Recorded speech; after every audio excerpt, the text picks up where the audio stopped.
So let's go do a garden update, little tour before it gets too hot here in Nevada. So under the shade cloth we got Jack B. Little variety pumpkins growing, and they're doing great.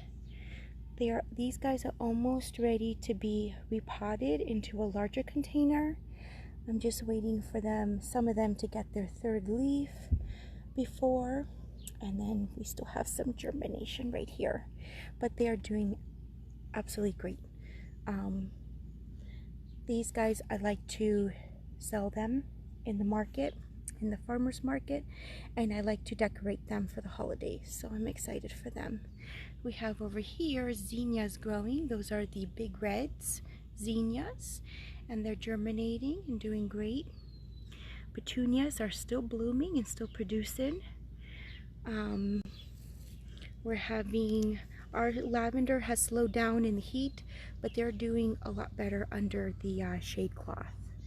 Then we have calendula. They also slowed down, but they have spread out a little bit, and they're growing just slowly but surely.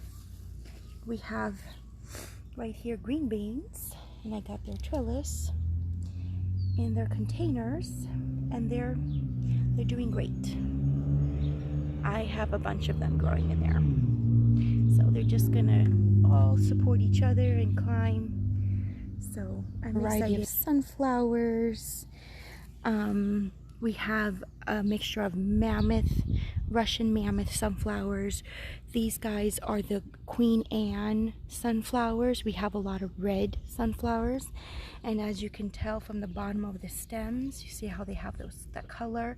That tells you that the sunflower is probably going to have a reddish to orange bloom. We have cactus variety zinnias there, Dianthus, strawberries in the middle.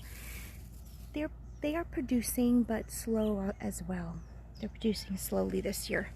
I need to put some berry tone to them, just like the little patio tomato plant. It's also hanging on there, surviving the heat. And we've had lots of thrips this year, and roly-polies and earwigs.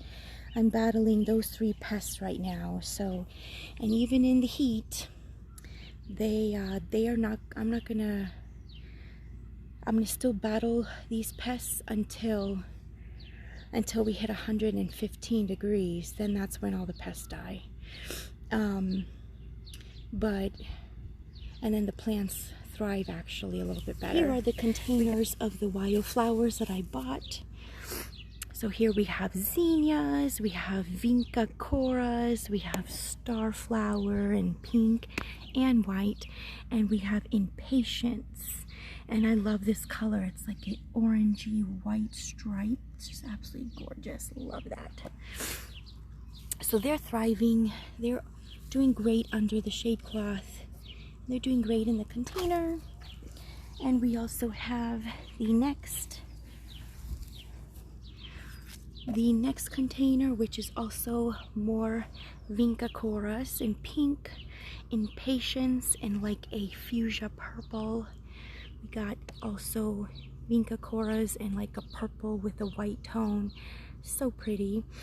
So a lot of people, what I do with these wildflowers is as they cycle through their blooms, they're going to die out, and I collect their blooms for organic potpourri is what I make. And this is Spanish lavender, which I do the same thing with Spanish lavender, and I sell in the market, and people actually love them. They're really pretty.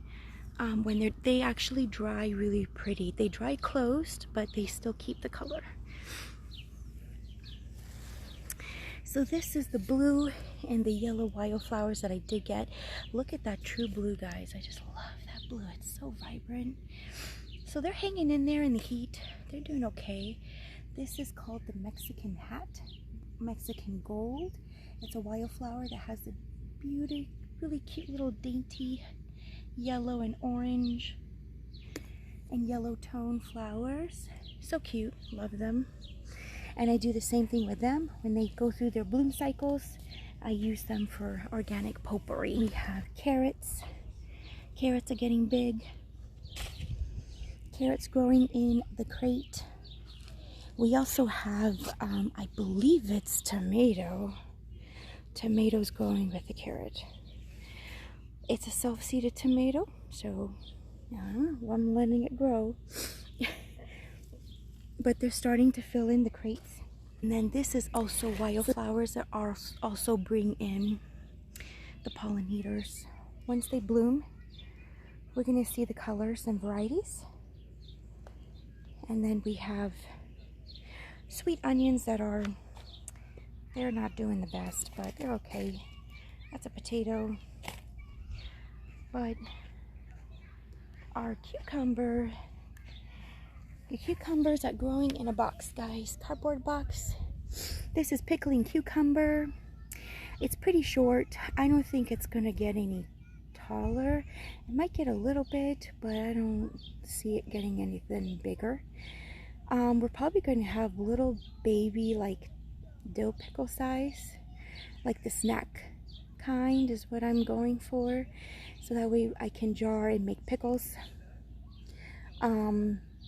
But yeah, I'm actually excited for this. I'm gonna let them go, because in the desert they don't get so big unless I have a controlled environment. But I think they're doing just fine in the cardboard box. They're healthy. I'm gonna start, because they're starting to want to catch on to something. So I have a trellis that I'm going to add to them. But they are flowering, so we are going to have pickles.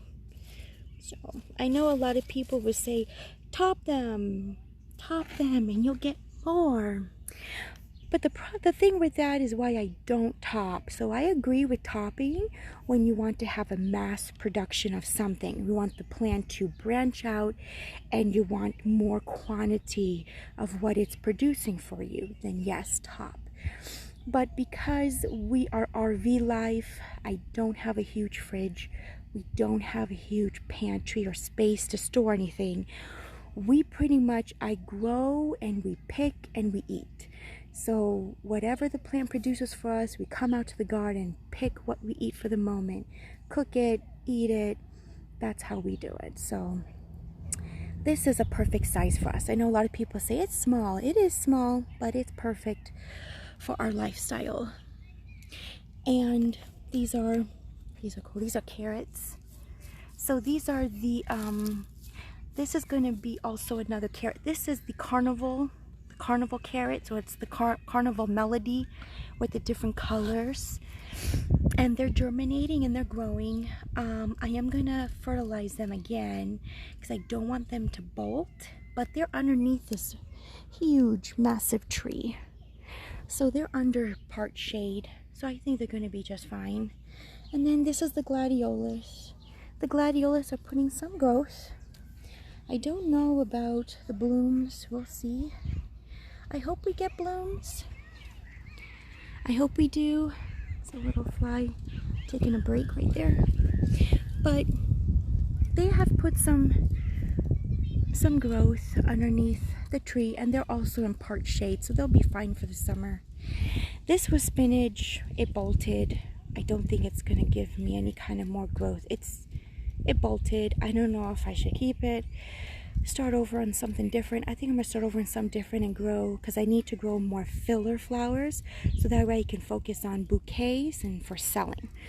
So I'm going to do that, because I already started seeds with Alyssium and Gessophilias, which is also like little tiny bush variety of flowers, and you can use those for fillers. They make really great little added fillers to little mini bouquets and decoration.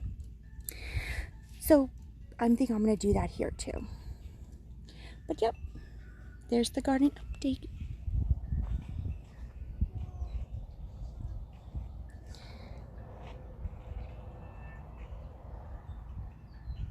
So happy gardening, guys.